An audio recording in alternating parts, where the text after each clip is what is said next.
Yeah, guys, we can't read thoughts. If we could, we would not be doing this. We would be doing stock market stuff or something like that, making a lot of money. Lottery. Instead, what we do is we are saying this is likely what we see. And okay, for just a minute, suspend any disbelief that this happened or any of that kind of thing. Ask yourself why people are so upset and why they're looking for this. It's because there's a repeat pattern. And when we see repeat patterns as people, human brains are designed, and I forget the term, but we're actually designed to find patterns. It's a reason that we see pictures in clouds and all that. Anything that we see, we're going to try to build a pattern. And the reason is because your ancestors who thought a bear was a rock didn't reproduce. Those who thought rocks were bears survived. So that's how, we do that. That's what all of us do. So give yourself permission to be okay. It's okay to have questions about somebody, even if other people think he's a saint and he's this and he can walk on water. You still get to use your mind. Use your mind for what it is and look for patterns and make your own. And I think the interesting thing there, Greg, is we see a pattern that when we communicate with Jackson about that pattern, when an interviewer says, hey, here's the pattern we're seeing, where you're hanging out with kids, you're sleeping in the same bed, well, maybe not the same bed, but, you're in the same room. And those interviewers say, so society worries about that kind of thing, those kind of patterns. What Jackson says is, that's okay, isn't it? I mean, I'm okay doing that. And society goes, actually, no. Right. So would you stop? And Jackson goes, no, I think I'll carry on, actually. So what happens is we get to understand that Jackson is not in the same society as us. And so we believe we see an antisocial behavioral disorder. And because we see that, we start to project, well, how bad could that be? Could it be an abusive antisocial behavioral disorder? Well, I don't know that, but certainly it triggers us that aren't already extremely biased. It triggers us into a feeling of, I think we're worried about this person and he doesn't see the worry here. Well, because he's been brought up in a whole different society to us. It just doesn't match. He doesn't match us. And talking about the history, and as Mark was saying, the history of his interviews, we are seeing the same behaviors when he's being asked about his facial reconstruction as we're seeing when he's being asked about hanging out with kids and the improper actions in hanging out with kids. So that right there fires off bells and whistles everywhere, because all you have to do is compare those two and look at those and see how they just sort of fold together. A lot of the same behavior we're seeing in both examples. But to go 360, what we want you to do is take the skills that we give you and let you guys who know a lot more about Michael Jackson, I don't have the knowledge of him, and go and pull up videos and start comparing. When you know he's lying, take that and compare him to when you think he's not lying. And send them our way. Yeah, we ask for videos where you see that he's under high scrutiny and he's answering hard questions, not one where somebody is saying, hey, you didn't do it, did you? Because we know that how people respond to that. The better the video, the more stress we can see, the better. Yeah. So, yeah. So I've got a few questions then. So Chase said Michael Jackson did not fulfill the criteria for a pedophile. Does that preclude him from being a pedophile 100%? And my other question is, if the victims are telling the truth and Jackson's, how do we reconcile that with him Jackson not fulfilling the criteria for being a pedophile?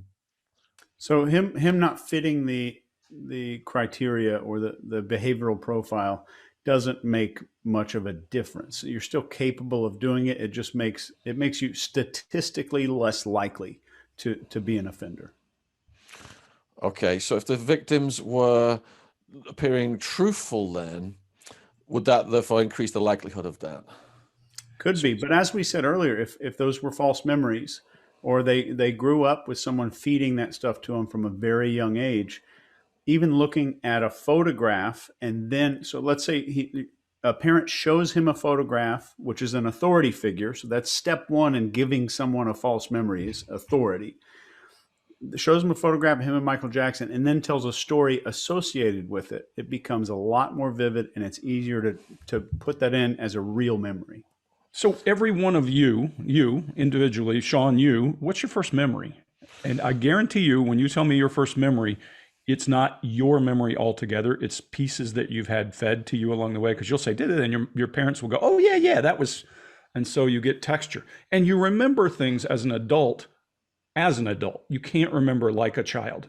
Today, if you have children and you want an experiment, have them tell you something that happened yesterday and ask them again in 4 years and see how different that memory is. Okay, on the subject of people who've got really strong beliefs, then a viewer has just sent in a question for you. Is it harder to find deceptions in hardcore Scientologists due to their insane indoctrination? I think they have a gut feeling for a lot of it that they know isn't right. But as in any religious situation, you have to overcome things, and that's what the faith part of it is all about. Like I always say, don't get me wrong, I love God. Jesus and I are very tight. Jesus loves you, but I'm his favorite. And so as I tell you this, keep that in mind. But there are certain specific things you have to overcome. And some of the things they talk about in Scientology are so out there. Boy, you really have to be a faithful person to say, okay, I believe these people came from a volcano and they're thetans or whatever those things are, and all that. I think it's tough. That depends, because if you're asking a Scientologist about their taxes and they're lying about their taxes, right? You're not gonna religion your way out of 600 million years of evolution. Look, the thing that I always try and remember, Shaun, is that lying is one of our most important social skills, as is telling the truth. And what we need to work out is when to do it, when to do either one of those to fit in with the social group we're trying to fit in with. If I want to fit in with the Scientology group, I better start believing some of the lies that I think they're currently saying, else I just can't be part of that group. Now, if I've got no other group to belong to, Scientology might look like a good bet. And hey, my brain is going to do the work of going, let's just join in with this so that the lie becomes a truth. Why? Because it's super useful. Else I've got no friends or family. Right, back to Maslow. Yep, you're back to Maslow. Conspiracy theories are that. All of this stuff, guys. It preys on our natural drives. We want to belong, and we'll get weirder and weirder to be part of a weird group. That's just the nature of humans. It's how cults work. Every cult you ever meet, if you look at Manson, he was the one, the alpha, and everybody emulated him. And you look at any cult, the Jamestown thing, or Jonestown thing, any of those, there's a weird guy, and everybody else wants to be weird enough to be liked and be his favorite. Greg just did this while talking about conspiracy theories. Somebody's gonna, yeah, for sure. Sorry, guys. Told you, man. Maslow. Told you. Soros isn't the only one paying you. You're Illuminati.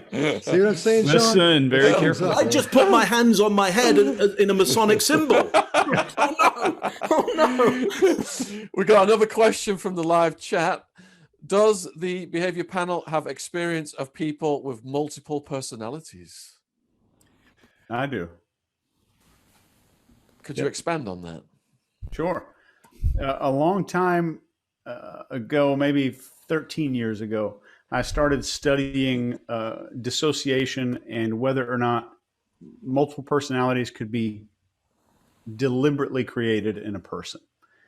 This was written about by Dr. George Estabrooks in 1954, and he did some research on it, but in the 90s, they found out that there's something called iatrogenic dissociative identity disorder, which means it's multiple personality disorder that was accidentally, most of the time, created by a therapist. And a lot of that happens when I go in there and say, well, I'm talking to myself a lot more, just some basic stuff that all of us have. We all talk to ourselves.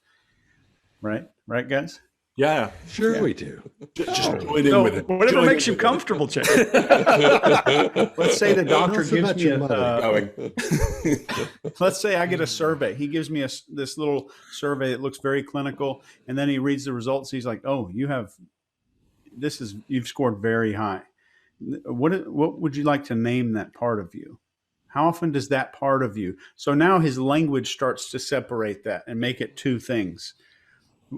Is it a male or a female? And it starts asking those kinds of questions.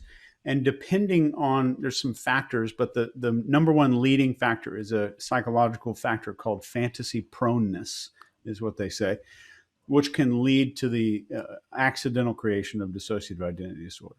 Wow. I think I'm having a breakthrough. If you want to see something interesting, though, go watch. So there's a Netflix, and I'll try to find it while we're talking. There's a Netflix thing on right now, and there's the lady who was covering psychologist who was covering all these people who said they had multiple personality disorders. And she talked to Shawcross, one of my favorite subjects of serial killers. And this guy's just working her like nobody's business. You can't miss it.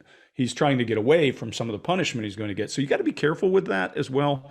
Self-fulfilling prophecy and projection are the hardest thing to get away from when you're doing what we do.